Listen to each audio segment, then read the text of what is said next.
Hi everyone, Dave here. Thanks for coming along to another episode of Legends of the Spire. Great to have you with us. 2023 seems to be rattling along at some pace already, and I hope you've enjoyed the episode so far that we've had with Scott Loach and Colin Larkin. Today I speak to my second goalkeeper of the year already, as I spoke to Billy Stewart. Now, Billy only had a very, very short spell with us at Chesterfield in 1995, joining us in March and staying through to the end of that season on loan. He joined as a bit of an injury replacement, really, for Andy Beasley, but in his 2 and a bit appearances for Chesterfield, he took part in a game that extended a club history beating record run, a game which was one of the most exciting in Chesterfield's entire history, and then also a playoff final at Wembley, so he didn't do too badly out of it. He spoke to us about his whole career, had long spells at clubs like Chester, and then as a coach he's been at places like Liverpool, where he's worked with every age category that the club has. So it was good to talk about goalkeeping in general, but also obviously that spell at Chesterfield in that long unbeaten run that took us very close to automatic promotion, but ended up with a Wembley win and that playoff semi-final against Mansfield, which was just so incredible. As always, I'm at Spy Legends on Twitter and Instagram, and Legends of the Spire on Facebook. So it'd be great to hear what you think. But for now, here we are with the latest episode with Billy Stewart.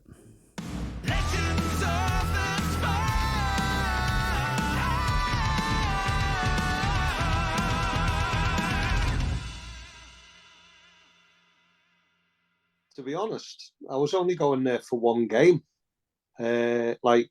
And that was lucky. You know, I was going to go there. I mean, I was from Northampton at the time, and I was having probably the worst season I'd had. Barry Richardson was the local hero, schoolboy there. All his mates used to stand behind the goal. Barry leaves, I join, and we didn't have the biggest team. I got asked to kick the ball wide, and most of my kicks were out of play. It'd have been great if it was rugby, you know. I mean, but we didn't do very well, and in the end, I ended up coming on loan to Chesterfield, and you know, from being a season that wasn't a great one to remember, it worked out as probably the most memorable season I've ever had. Kind of growing up then as a kid, Yeah, Liverpool. What was yeah. it? What was it like for you? How did it all start? Oh, I went in goal by mistake. I used to be a centre half, and my dad used to run a team and play for the school team at centre half, and always an outfield player. And then I played for a team called Oak Albion, which was on Norris Green on Muirhead Avenue, and I was playing centre half, and our goalie never turned up for a game, so I went in goal, and I did really well, you know. And then he never turned up again, and I stayed in goal again. And in the end, I ended up playing in goal on a Sunday. On Sunday mornings, I ended up playing outfield centre half for the school and for Castlefield on a Saturday. So it was 3 games of a weekend. And then as I got to 14, I was still playing outfield, and I was still playing in goal. And we used to, I moved teams. I signed for a team called Roma, which run from the same pub, but that stood for the Royal Oak, Muirhead Avenue, rather than Oak Albion, you know. So they're really, really good side, Roma. Good teams. I ended up playing open age football when I was 14 for them. And we had some real characters there. And then at the same time, some of the scouts from Liverpool came, a scout called Mal Bates. And there was some really talented players playing Sunday football for some of the teams. And we had a good team, and they took the whole of the team to play against the Liverpool side, an under-14 side, and I think we beat them. So they signed a few of us on. And it spread then from being just at Liverpool, training 2 evenings a week on a Tuesday, Thursday. I ended up then at Liverpool City team as well. So that would be on a Monday and Wednesday. And no goalkeeping coaching off anyone, apart from Barry Whitbread, who was one of the coaches at Liverpool Schoolboys. And he started training me in goal, and I found I got better and better, and so that became my position. As I got to 16, Liverpool offered me a scholarship. Turned pro there when I was 18, did a year's pro, and then there was a lot of competition in front of me. That was, yeah. Ray Clements was there when I signed. He left. Bruce Grobler came. Steve Ogrizovic, Bob Boulder, who was at Charlton, and Bob Wardle, who came from Shrewsbury. So this was all the competition that was in front of me. And at the time, it was different. You had an A and a B team and a reserve team. So when I signed for Liverpool, I was in the B team at 16. And then by the time I'd finished, I was in the A team.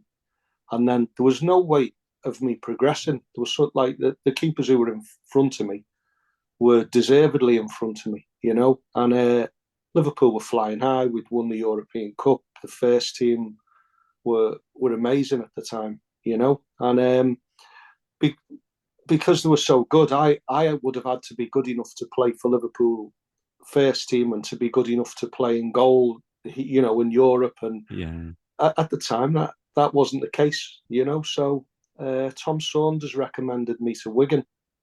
And I had 2 seasons at Wigan, one under Harry McNally, who I ended up being with for quite a few years. You followed him, didn't you, to Chester? So I followed him to Chester, and Brian Hamilton was manager for the other season.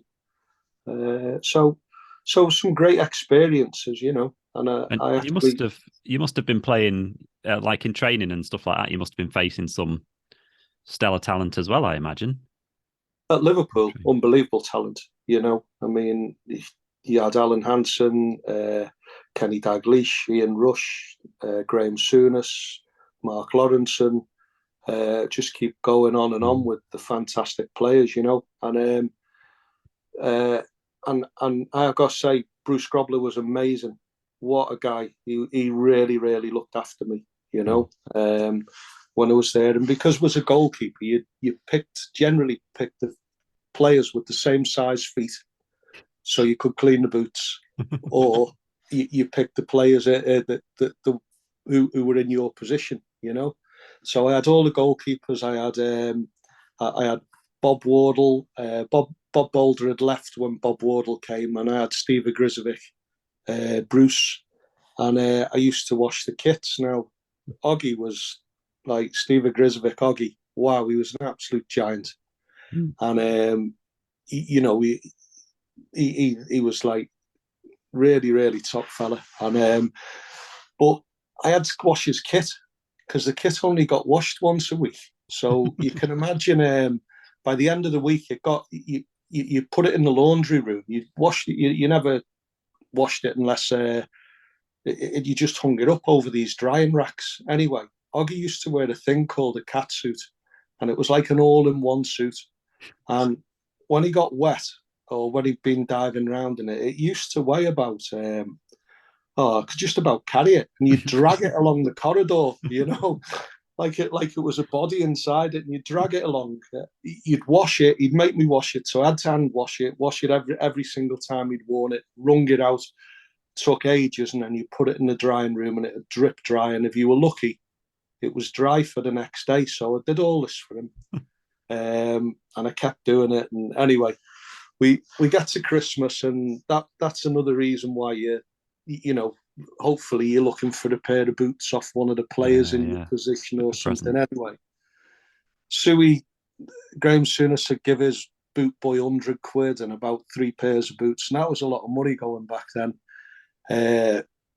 Brucey had looked after me with gloves and given me some money, and then Bob Wardle give me £20. I was made up, I was thinking, wow, I'm doing okay. So I'm thinking, right, Oggy's going to look after me. He has to look after me, right? So I've gone to see him, and he's called me and he said, "You've been brilliant for me." He said, "You've done fantastic washing my kit and looking after me." He said, "Here you go. Merry Christmas." And he goes like that with his hand, puts his hand out, and there's £4. Honestly, £4, right? Oh my God. I give him the £4 back. I just said, "No, you're all right, Oggy. It's all right, don't worry." But like to this day, I never, ever, ever forget that, £4. It's brilliant. As a youth player, as a goalkeeper, you've obviously did you just have that thing where you were kind of happy throwing yourself at anyone's boot and stuff like that? How do you kind of get into? Yeah, it's strange. I mean, I just seem to, as I got a little bit older, I just seemed to. I used to be outstanding when I was 12 and 13 as an outfield player, but I was still over 6 foot then. So physically, I was a lot more developed than a lot of the players my age. And to be honest, that size, I think at the time was a big asset when you're playing at the back and you're playing outfield and as a centre half, and that really helped me. But I think the outfield players caught up with me, and as the outfield players caught up with me, it just seemed natural when I went in goal that I could throw myself around, didn't hurt myself. I was decent with my feet. I took up good positional play because of the outfield position, you know, playing at the back, and it was just something I was a little bit special at, you know, for me, and for me age, you know, and I was just an average outfield player, but you know, there was something that was a little bit better for me, you know, as a goalkeeper. So I just made that my position, to be honest. Yeah. And when you went, so like you say, you were at Wigan for a bit, weren't you? And then you followed Harry McNally to Chester, which you were at Chester for like what, 8 years or something like that, Yeah, like mid-80s to mid-90s. Yeah, 8 years left because I had an injury. I had a cruciate injury, and then moved on and moved to. I had a year in Northampton, and then I went back after that year back to Chester for another year, and had 9 seasons in total at Chester. You know, had some fantastic times and great memories there. Had some good times at Wigan as well, and that was where made me senior debut at Wigan. You know, so that'll always be special for me. And first real coaching I got was off Roy Tunks. You know, so I'm getting to 19, no goalkeeping coaching. Roy was the number one at Wigan, and took me under his wing. You know, ended up playing in my debut into senior football was against Wrexham, and it was in the auto windscreen trophy. I think it was it wasn't. It was in the Shape of Anne trophy. It was. It's a great name for a trophy. Yeah, the Shape of Anne, and we actually ended up getting to the final and winning it. And Roy played at Wembley, you know, and at the time you won a Shape of Anne, so we ended up with a brand new minibus because we won it. And I remember being with Roy, a room with Roy, and he was fantastic to me. Roy, he looked after me, but I was devastated because we're at Wembley, and me and Roy got up in the morning and we'd gone and had a game of head tennis in the car park and just did whatever it was to make him feel, you know, special that day. And we get there, it gets closer to 3 o'clock, and he's still hoping that you'll play, you know. And I'll never forget his words, because he said to me, I've waited, he said, all my life, because he was coming to the end of his career. He said, I've waited all my life to play at Wembley. He said, your chance will come one day, you know. And many years later, it did, you know, and a couple of times.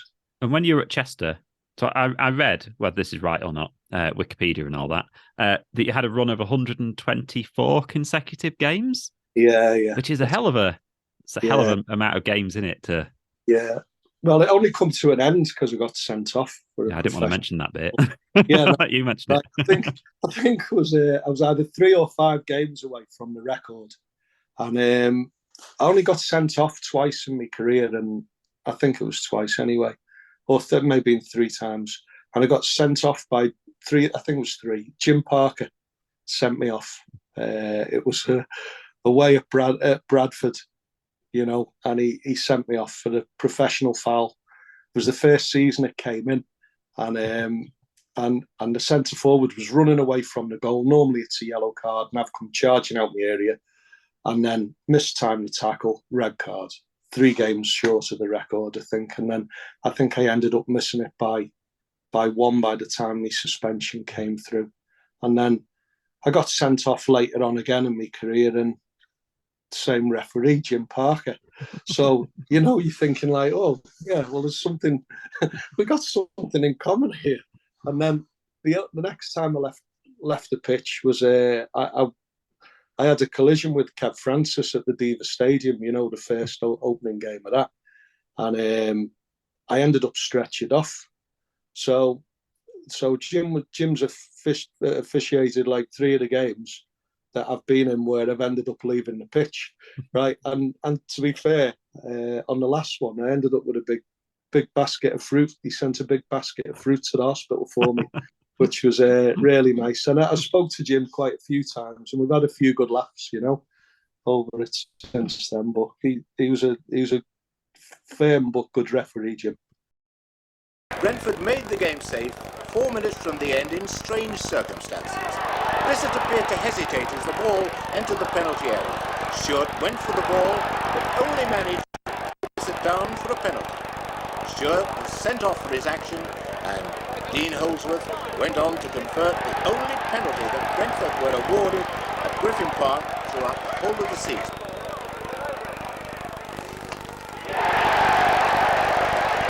It was Dean's 30th goal of the season. Amazing. And you ended up playing nearly 300 games or something, didn't you, for them? Yeah. I did. Yeah, if you include league and cup games, it was probably round about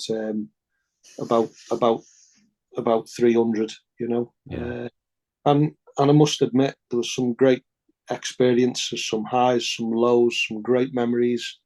And I've been lucky enough to be liked by the supporters because I think I was always brave and did my best. And look, we were never always the best team. We had some good promotion seasons and we had some seasons where we got relegated, but I was always honest and always, if I'd had a bad game the game before, I'd always done okay, and been there for the next game. And had a couple of 10 out of 10s in the paper, in the Daily Mail, which was nice. But I also had a few games where the manager blamed me for all 5 goals. We went away to Aldershot and we lost the game 5-0.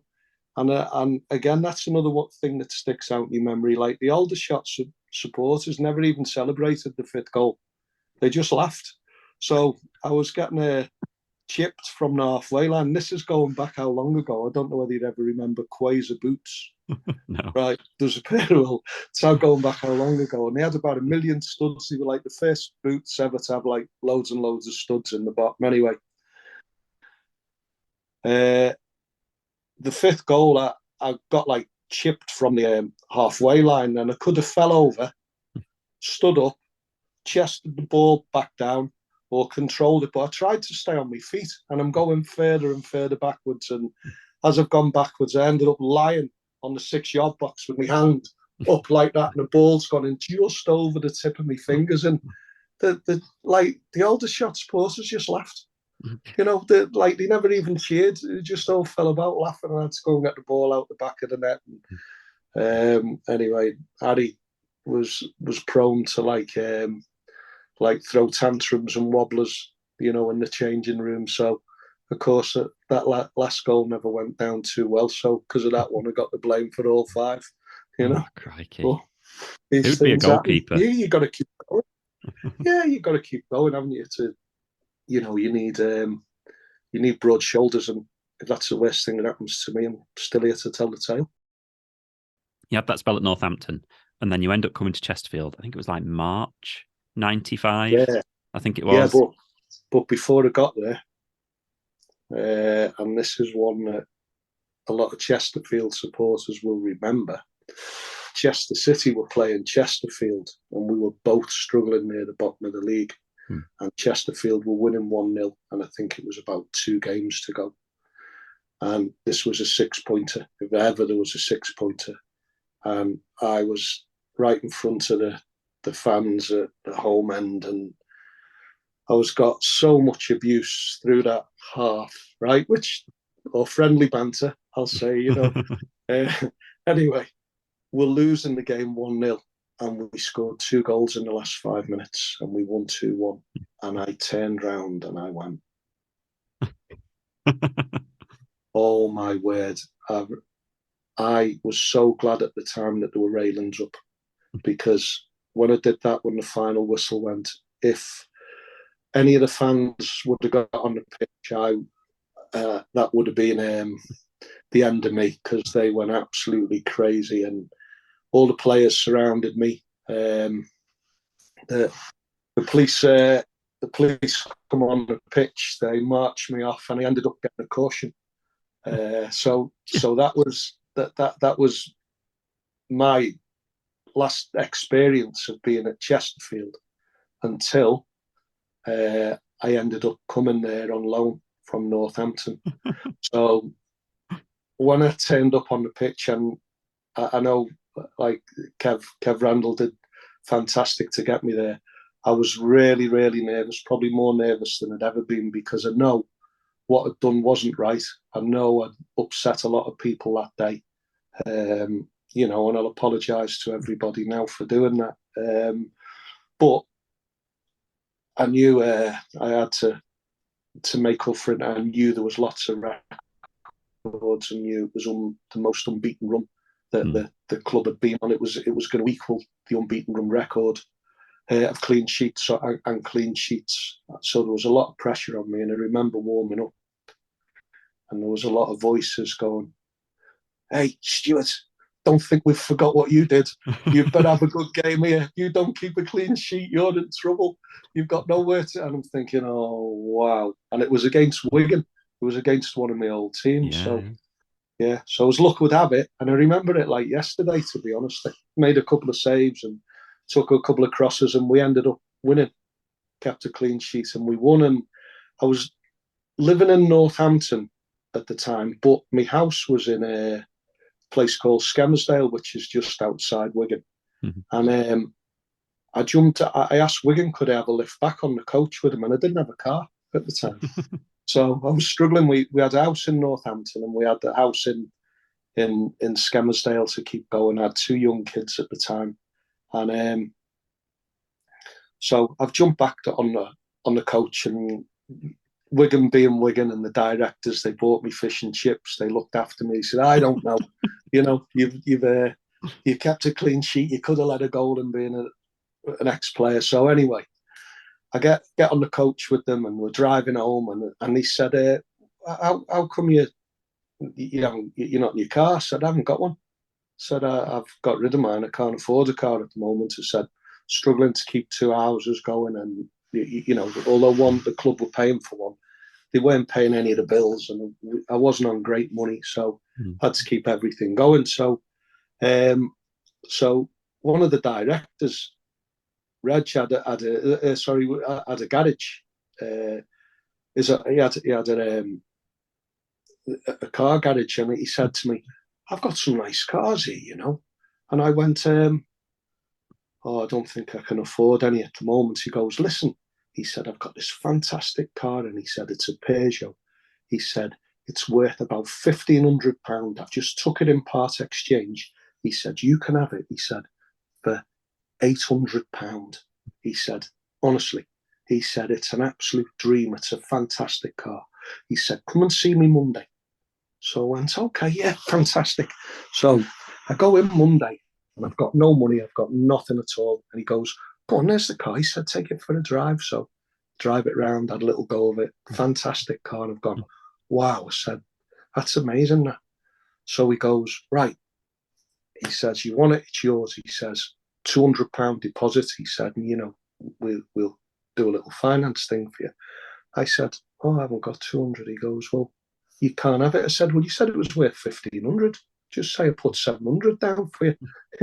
So in the end, he goes, I don't know. He said, you kept a clean sheet. We'd give you fish and chips. We'd give you a lift back on the bus. He said, and you're still at it. So in all fairness to him, like he did a deal with me, and he let me have the car, So forever grateful for that, at times when you need it. So, and then that allowed me to get into Chesterfield when when needed, and I even trained. I did because I wasn't at Northampton. Wigan let me go in and train with them a couple of days a week as well. So that was really important. That when I wasn't at Chesterfield, grateful to Wigan for everything they did for me. Here's Morris. Try and tee someone else up. It's surely a goal. It's to be. And Chesterfield are on their way to Wembley. Jonathan Howard, 2 for him, 5 for Chesterfield, and they can start booking their tickets and their trips. So you were joining, like say, Chesterfield on a great run, and you come in, keep your clean sheet at that Wigan, and it's what's it like, kind of settling into that new team? And obviously it was you and kind of Andy Beasley, wasn't it? Well, I was only in the team because Andy Beasley wasn't well, and that was the only reason I was coming there as cover for Andy. I was under, there was. I knew that from the day I came to Chesterfield. Andy was number one. He'd done amazing, and I was there to support him, and that was my role. And then he was unlucky enough to be ill. I think he had the flu pretty bad, so I got thrown in at the deep end, and knew of some of the players, knew of the team, knew how they were doing, but you don't realise what a great set of players that John Duncan had put together. They were a fantastic squad, and it wasn't until you see how disciplined, how organised, everything. John was like immaculate, every last detail. There was nothing out of place. So when you're going into a game, you knew your job, you knew your role, you knew what was expected of you, and that made it really, really easy to fit into. You're coming into a squad of players that's flying and doing really well. So it really helped. Yeah. And like I say, that season is probably well known for going on that big unbeaten run, and then David Reeves, who becomes a Chesterfield legend, kind of ruins the party with Carlisle, doesn't he? But then kind of means that we end up having one of the most memorable games in Chesterfield history against Mansfield, which David Reeves has been on the podcast and kind of takes credit for the fact that we then had that great game against Mansfield, which you came on in that match, didn't you? Yeah, I mean that was one of the, that was a bittersweet moment, to be honest, because when you look at what happened to Bees, it was a terrible injury to him, and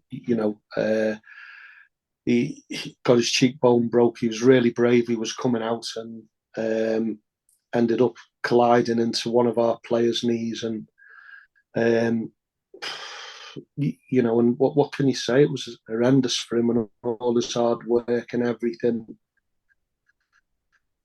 that he'd done over the season. I just come in and took the easy bit, really, if you like. All the hard work had been done previously in all the other games and with the rest of the players, and I was really, really lucky. I know that when I came on, and you say, I got on, and the first thing that I came on just before extra time started, and I've come on cold, caught me cold, and the ball, I was on the edge of my box, and I got chipped, and the ball was going into the middle of the goal, and it, when if you look at it and you ever see it again, the ball's heading for the middle of the goal, and I'm thinking, wow, we're out. We're out. That's going in, and everything of the Wigan game, the record, everything will all be forgotten about. It'll be me being back to the bad guy for this, for undoing the team, the players, everyone's hard work, and as it's gone over me and it's bounced on the 6-yard box, it looks like it's hit like a bit of a divot, and the spin on the ball has took it just wide of the post. Wow, and then we went on to extra time, and we went on to win the game, and fortunate enough to go to Wembley. And although I'd loved every minute of it, I do wish that Bees would have been there to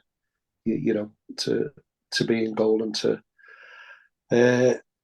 get what he deserved, really. I was going to say, what was your kind of, because obviously the feelings after that match, great, we're at Wembley and you've had that cracking match, like you say, good old Saltergate pitch. I suppose from your position, were your feelings a little bit different at the end of the match then? Obviously you were delighted that we're in the final, but obviously feeling for Andy. Yeah, because it wasn't about me. You know, I mean, it wasn't about me. It was about Bees then, seeing how he was, and I think everyone was the same.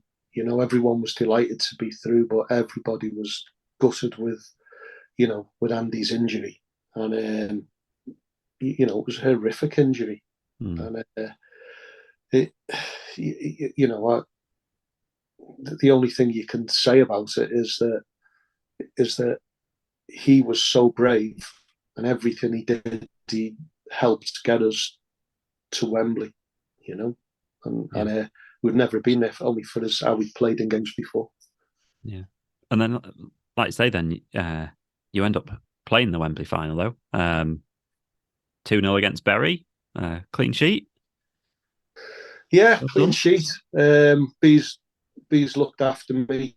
He was, I stayed a few nights, stayed at his house, around his house before we travelled, and I can't thank him enough for that. How he looked after me, how he made me feel, and then we got to Wembley. We spent the time there. The game was amazing, and I think however it is when you're there, your focus is on playing and doing well, and doing well for the team, and trying to win the game, to be honest. And John Duncan famously changed the formation, didn't he? Like on the morning of the match, which a few players have spoken about in terms of him coming to the breakfast table and right, guys, changing it all up. No, he's brilliant. I mean, when you look at again, I can't say, I can't praise the man enough as a manager. And Kev with him as well. Two of them together were fantastic. They really were. Yeah. And so what was it like then getting your chance at Wembley? It must have been great to walk out and kind of get that play that game. Yeah, I mean, I was fortunate to be playing. I was lucky enough to be there. I remember the words Tunksy had said to me years before, your chance will come, you'll get your opportunity one day. And I thought, well, this might be the only chance I ever get to be there, so you better make it a good one. So, and then it's still quite emotional because I thought we played really well. I thought Bury started off quite strong, and I remember making a few good saves, taking a few crosses. They were very physical, Jim Stant, Pewey. They had some really, really good players, and I think they were favourites. And I know at the end of the game, the manager come up to me and he said, "You broke my heart," he said, "because I told all our players that you couldn't catch, you couldn't kick a ball, and you couldn't make a save. We've got nothing to beat you," he said. And you know what? He said, "I wish I'd never have opened my mouth," So, but these things happen, don't they? So, but I remember it. I've watched it back a few times, the game since, I remember celebrating with Bees after the game and things like that. But again, I really, really, to this day, if that could have been Bees playing, I'd have been really happy for him, for all his hard work and everything he did, Yeah. So that's the goalkeepers union for you, isn't it? Yeah. And right that you gave him your medal. No, I was going to, but Brownie gave him his. So I was going to, and he just said, "Look," "I haven't played. You've played." He said, "There you go." But I was going to give it to him. I really was, and that's why I never. So, but I certainly deserved it, and I would have done. Stewart, it's an amazing turnaround that you're actually playing in this game. Yeah, I wouldn't have thought this at the start of the season. especially being with Chesterfield as well. You're on loan from Northampton at the moment. That's right, yeah. How did it come about that you're playing in this game? It was very unfortunate for Andy Beasley, really. He fractured his cheekbone in 3 places in the last game, and it's his loss, and I feel very sorry for Andy, but I've just got to get on with the job now. How's the nerve ends going at the minute? It must be rapidly getting higher here at Wembley. Not too bad at the moment. I think more nervous waiting to find out whether I was playing or not. Now I know I'm playing, I can get my mind on the job and get on with that.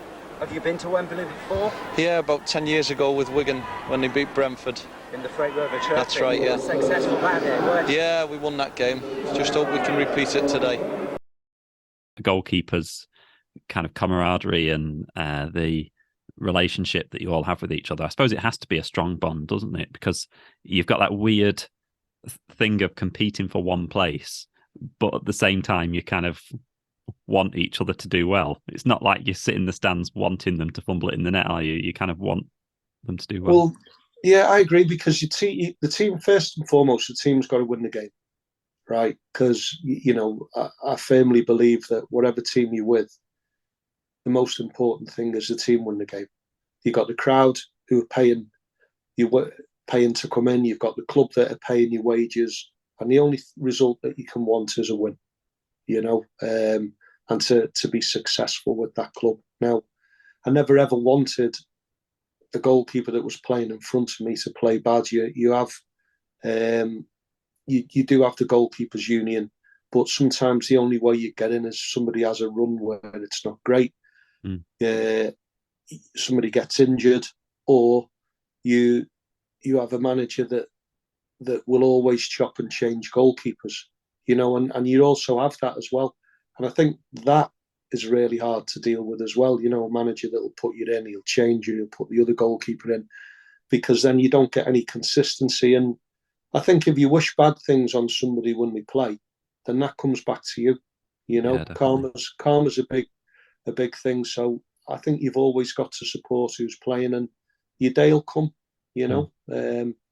Whatever team you're with, somebody may be more experienced, somebody may be playing better, somebody might get sent off, and then you might get your chance, and then it's up to you to take your chance. But to do it on the back of someone being injured or not playing well isn't great for me, Yeah.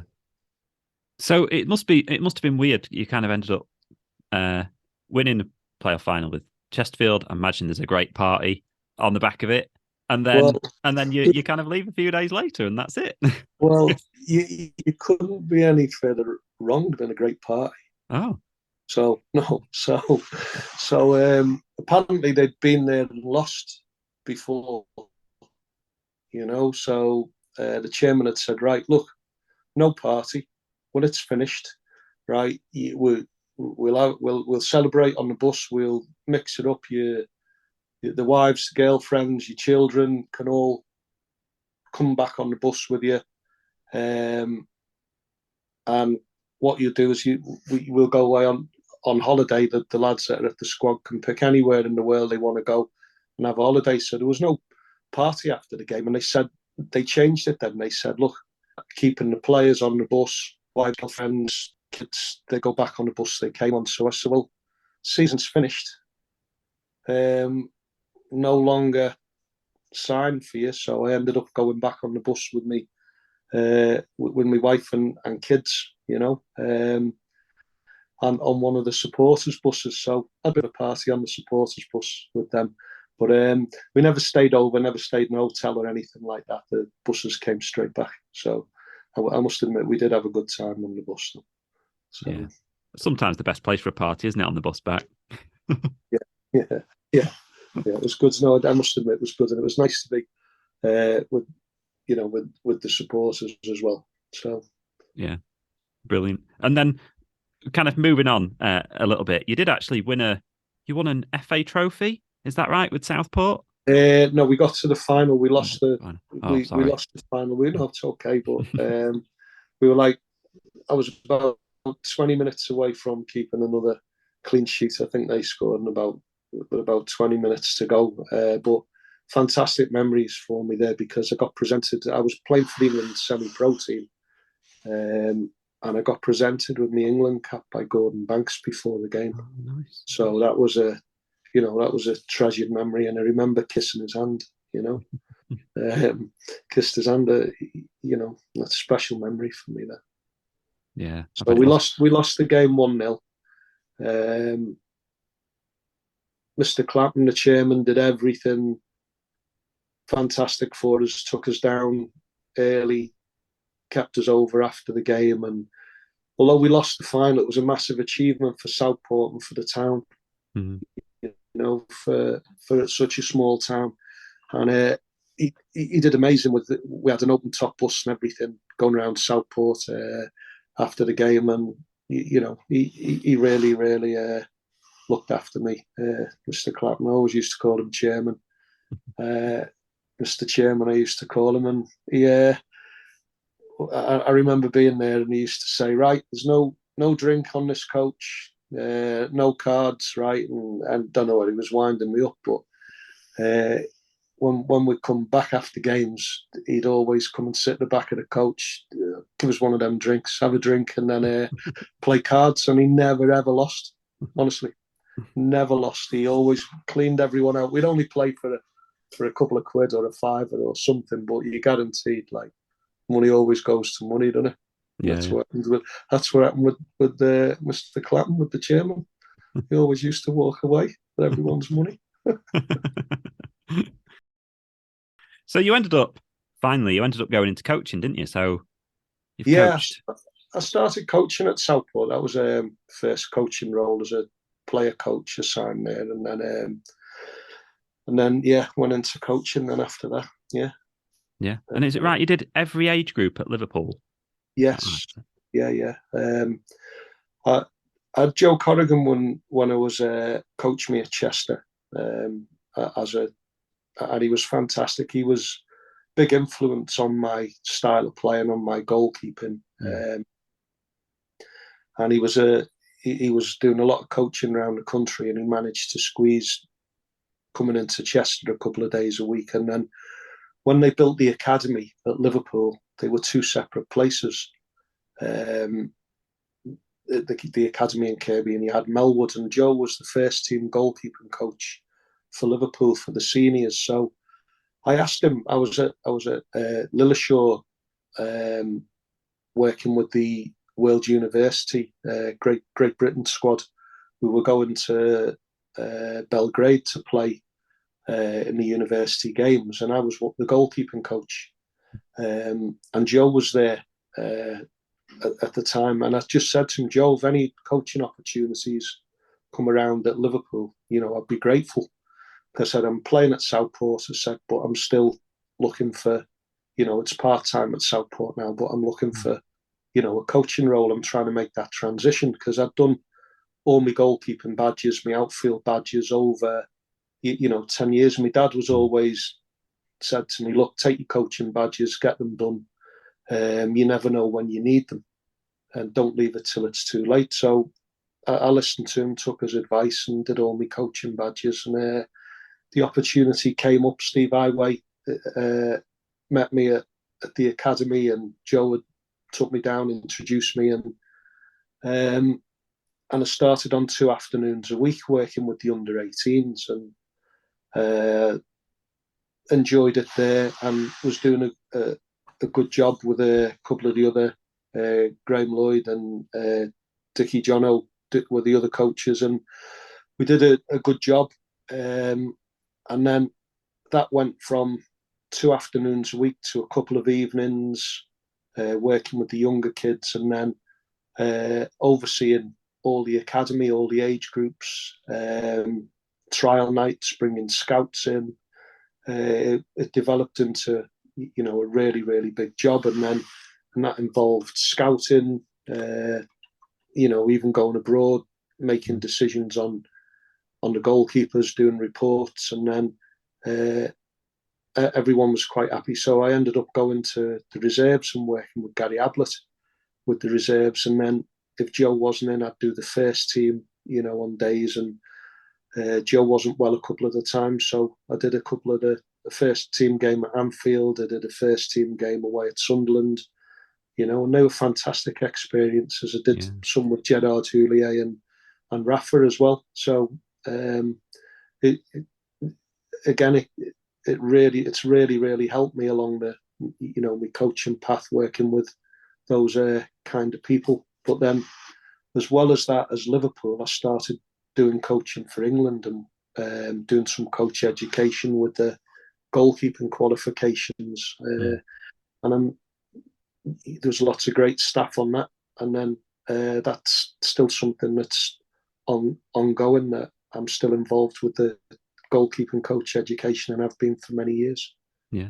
And how's it changed over the years? Because I've spoken to quite a few goalkeepers, and they all talked about how, there was a period when goalkeepers got really big. And then, you had to be 6'5" to be a goalkeeper. And then it seems to be moving the other way now, and you have to just be quick, and it doesn't really matter if you're as big. It's things kind of change, don't they, as styles of play change? Yeah. Well, I mean, I can go back to when you can pick the ball up, when you could pick the back pass up. So that's going back quite a way. And then when the rules changed and things like that. So I think what's happened, I think at one stage when academies were built, I think the goalkeepers were neglected. I really do. I think there was a lot of attention and detail went into the outfield players, and then I think it took quite a time for the academy to catch up on the goalkeeping side. You may have had 8 or 9 outfield coaches, 2 outfield coaches to every team. So whatever age group you had, from under 9s all the way up, at least 2 coaches, and yet you'd have maybe 2 goalkeeping coaches for all of the squads. So again, it was we're always playing catch up as goalkeeping coaches, and then I think the fitness coaches really helped with the goalkeeping, because lots of the work that you could do with the goalkeeping, with the jumps, with jumping work, everything was measurable. And I think there's lots and lots of plyometric training. I think the fitness coaches, we had Julian Monk at Liverpool, who was massive and a real big inspiration and help for me on the goalkeeping side of it, because he took a lot of interest in it, and I think we started to develop things. Steve Highway was always big about players had to use both feet. They had to be good outfield players, and that was a massive part of the game, that they could play as an outfield player. And I think by standing on the cop and watching Ray Clements playing goal as a kid, and seeing how much Ray used to be as a sweeper, influenced my style of goalkeeping and how I'd play by coming out in the area and sweeping up. And I think that was something that came naturally to me as a coach, to be able to introduce lots of outfield drills into the goalkeeping. And I think the game's progressed like that. But I think we were quite ahead of our time. And I had a goalkeeping coach, a goalkeeper at the time called Tim Dittmer. Now, Tim went from being a scholar to being head of the England goalkeeping coaching now. Wow. So he's not the senior men's league coach, but he's in charge of the whole of the goalkeeping education program. And I think we bounced ideas off each other. I think we were quite advanced a lot of the time, what we did, and there was a lot of good goalkeepers came through the system. So I was lucky enough then to meet goalkeeping coaches like Jose Ochirena, who was the Spanish national coach, and when I was at Liverpool, and had his input. He was an excellent coach, and I think it's just evolved. I think there's new techniques coming, there's blocking, there's spreading, which is brought in from the international coaches. I mean, Pepe Reina was one of the first for blocking. I know we had Schmeichel, but certainly at Liverpool, I learned so much just by being in around and being able to watch Pepe and train with him some days. And Jerzy Dudek was another outstanding keeper, along with Chris Kirkland, who was English at the time, and so and Scott Carson. So there was some fantastic goalkeepers, and the styles just started to develop more and more, and the influence and the more international goalkeepers that came around, then we're certainly looking at different techniques, you know. But to be honest, I think it's the change in size. I think whether you're 6'5" or you're 6'1" now, it doesn't really matter. You have to be. There's different types of goalkeepers. There'll always be different types of goalkeepers. It's just you have to be the best for your size, you know, and be able to help the team. Steve Ogrizovic used to say that his goalkeeper, what he looked for, an academy goalkeeper, was a goalkeeper that helped the outfield players. They didn't have to be the biggest. It didn't matter whether you were a short goalkeeper or not tall, but if you could help players, then he didn't mind if they got chipped every so often or conceded a goal, as long as he helped the team play the right way. You know, and I think that's very important when you get the backing of your manager. You know, like Rafa at Liverpool, when you were with the first team, always wanted the keepers to come a long way out the goal and deal with balls and cut balls out. And he said, if you cost us 1 goal and 10 that you save by cutting things out, he said, then he'd take that all day long, you know. Do you know Paul Cook? Because I know Cookie, yeah. We were at Wigan together. Yeah, and so we had a couple of seasons together. You know, we had a good team. We had a really, really good team there. That was the season that they went to win the Shape of Hand trophy, you know. But yeah, so it's a good friend, Cookie. Yeah. Yeah.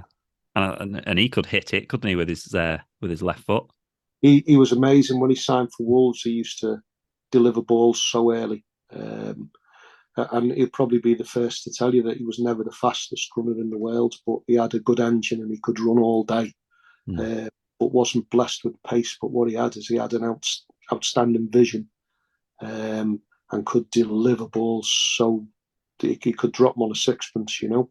Yeah. And he was the things he was good at. He was outstanding at, you know. And I got a lot of respect and a lot of time for Paul Cook. No, me too. I love him to bits. He came on the podcast just before he came back to Chesterfield. And was when he was younger as a player, was he just the same as he is now? Was just full of life and enthusiasm and everything else? Yeah, bit of a joker, right? I mean, there was one trip we were there was a Johnny Morrissey who'd signed on loan. This is going back to the Wigan days, and we had myself, Paul Jewell, Tony Kelly, Paul Beasley in the car. And Moggsy said, listen, he said, I'm in a rush. He was on loan from Tranmere. He said, I have got to get off. He said, I need to know the quickest way home. So Kookie being Kookie goes to me. Right, he says, follow us. Moggsy, follow us. We'll take you the quickest way. No problem. You know, so he's really grateful. He's gone, yeah, brilliant. Thanks very much. So anyway, we're in our car. He's in his car on his own. And Kookie says, yeah, turn left here, coming out the ground. And we turn left and he goes, right, turn right. He must have took us round every side street in Wigan, right, for 25 minutes before Moggsy clocked on that like we weren't going anywhere. So never mind being like early for where he was going. He never got away from within about a mile of the ground for about 30 minutes. So we're all giggling away in the car, and then he realizes, doesn't he, and he's off, and he's you know, but like, yeah, so he's always good laugh, always having a bit of fun. I remember in egging Paul Jewell on to chip me in the warm-up and things like that, you know, before games and that kind of stuff. So, and he always used to chip, like, he was good at chipping the keepers and stuff like that, Cookie. So he used to like that. But when he played and when he crossed that line, he was always serious, you know. Yeah, definitely. Sounds like he's not changed. No, he's you know, he's done really well as a manager. So yeah, and he's really found his home with us. So we hope he's here for many, many years. So finally, just to finish off, kind of, you're obviously at Chesterfield between March and a playoff final back in 1995. What's kind of your presiding memories of time at Chesterfield? Great set of players. fearless, that were well organised, well disciplined, great staff, and had fanatical supporters that loved the club and would do anything for the club and die hard. And I know at Wembley there was only one team and one set of supporters on the day, and the supporters were amazing. And that, to me, apart from the what happened to Bees, is my memory of a really, really fantastic time, and probably one of the best times in my career for such a short space of time. And as I say, the only downside of it was what happened to Bees. Well, it was great that you were there to help us over the line and get the promotion that we deserved. So thanks for getting us over the line, I suppose. Well, just nice to be part of it. I mean, when you look at the squad and everybody, it was meant to be. So hope good times come back again, and hope Chesterfield keep getting promoted and end up where they deserve to be.